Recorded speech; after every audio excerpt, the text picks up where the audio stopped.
Will Shill ruin HSR? Now, this is a pretty interesting topic that I've talked about a lot in my live streams. Now that I think about it, I say this all the time, don't I? Watch the live streams. Trust me, that's where I answer people's most questions and when they ask me what my opinions are. But that aside, once again, this is something I've talked about quite a lot with my chat on streams, and I thought I'd make a video about it. HSR Shilling has always been quite something, right? Now, contrary to, for example, WUWA, where in WUWA, in my opinion, the issue with their, system of releasing characters and strength against endgame content has nothing to really do with enemy shill, right? Unless, of course, you're going against an enemy that is the same element as your DPS. Outside of that, every enemy in WUWA is technically neutral, unless you can consider, I guess, annoying enemies who fly around, right?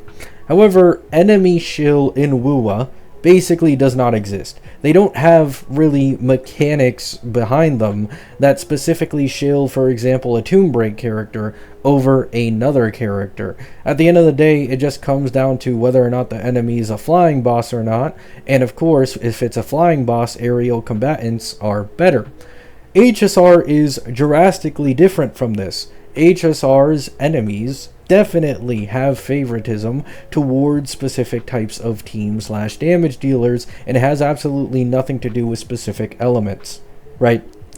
For example, let's take the Sparksy boss, one of the first Elation bosses that we got from the introduction of Plan Arcadia. She gives a free team-wide AHA instant when you actually finally finish her minions in that different dimension, which is incredibly strong for some of these Elation DPSs.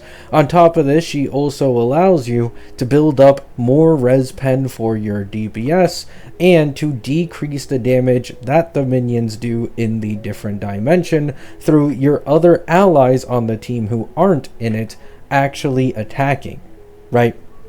So this was kinda already some pretty bad Elation shill. However, the thing is, it wasn't that bad because there was the other mechanic of being able to increase your DPS's damage with the rest of the team's attacks that made it quite brute forceable, and it didn't really give people that many issues since they could just do a ton of damage against her.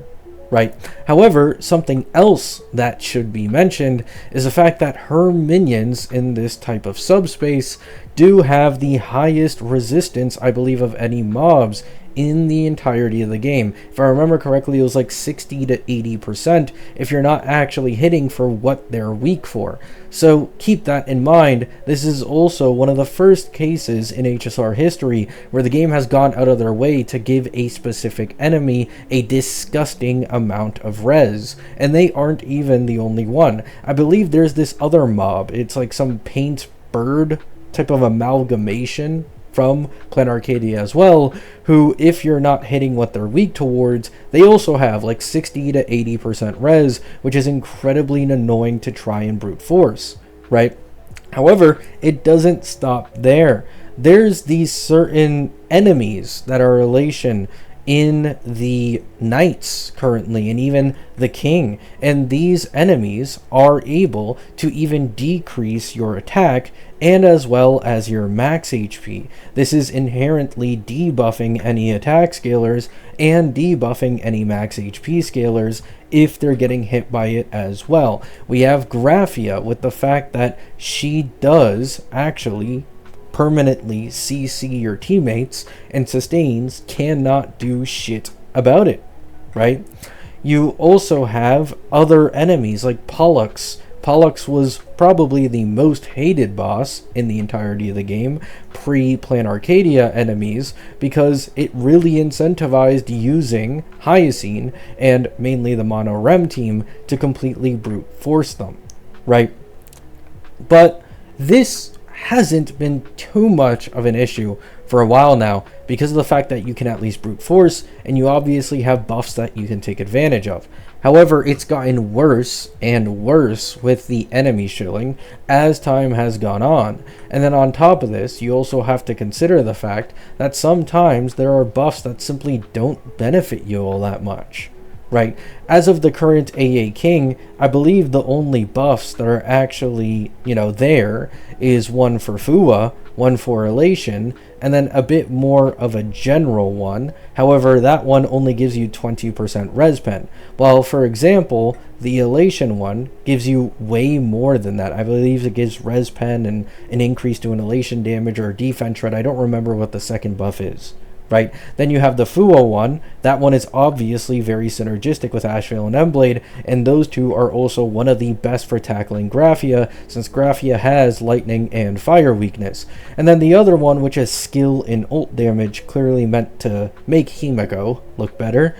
Himeko gets 50% res pen on her ultimates, and anybody with skill damage gets 50% as well. So you can see it is incredibly strong, and the most generalist of the buffs, I guess, is the what's it called?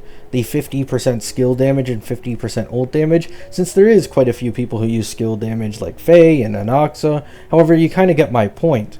It is getting to the point where the shill buffs are significantly stronger if you have the right characters than the non-shill buffs. And then there's another layer on top of this, further making it harder for you if you don't have the right team. Of if you, let's say, have an older team, you are going against new enemies who are being shilled towards the new teams. They're nerfing your attack, they're nerfing your max HP, they have way higher res than usual, they have weird mechanics that give them damage reduction, yada yada yada. This game is definitely getting worse with its shilling as it gets older, and I am not really a fan of that. I really hope they go back to what they used to do of, the shill team may have an advantage against the enemy. However, the enemy still gives something even if you aren't the shield team. The best example of this that I can give is Lygus. Believe it or not, Lygus's most shield teams are Memo and as well as Faye. Now, Faye, not so much anymore. It used to be a big deal. Oh my god, he never needs to exit his ultimate, right? But Cyrene can just do that anyways. So that's not really much of a shill for Phanon if you're already using Phanon with Cyrene to begin with.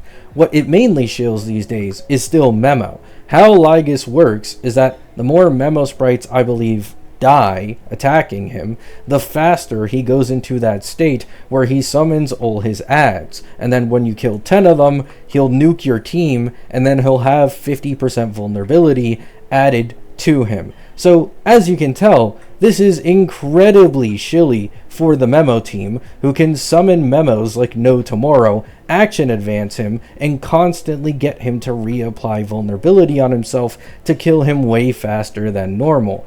But here's the thing, even if other teams may be a little slower in being able to activate him and get him to summon his adds and apply his vulnerability, it's still a completely generalist debuff that any team can take advantage of, which made Lygus one of the best examples of a so-called shill boss who benefited everybody in the game and nobody really complained all too much. On top of this, I almost forgot to mention the fact that he does generate 2 allies' ultimates when he goes into this mode as well, which was really huge for some older teams to be able to catch up in defeating him by getting fed those ultimates. Now, of course, you might want to do a few retries here and there if the wrong teammates get the ultimates. However, nonetheless, it was a really nice boon for a lot of teams, not just one specific one, right?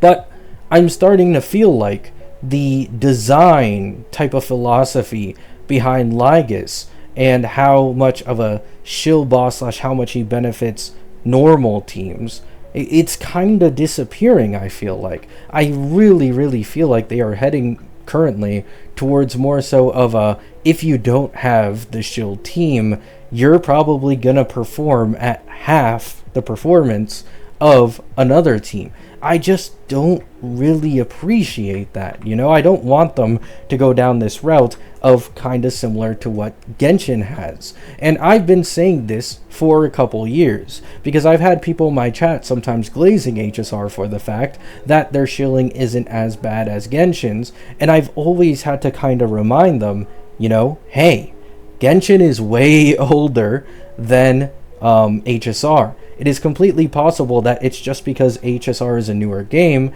and 3-4 years from now, they actually become way worse with this shill stuff in order to try and sell new teams. And I really feel like, once again, this is what we're kind of headed towards with Elation and all these different enemies from this version who seem to have this issue of just being so goddamn shilly, right?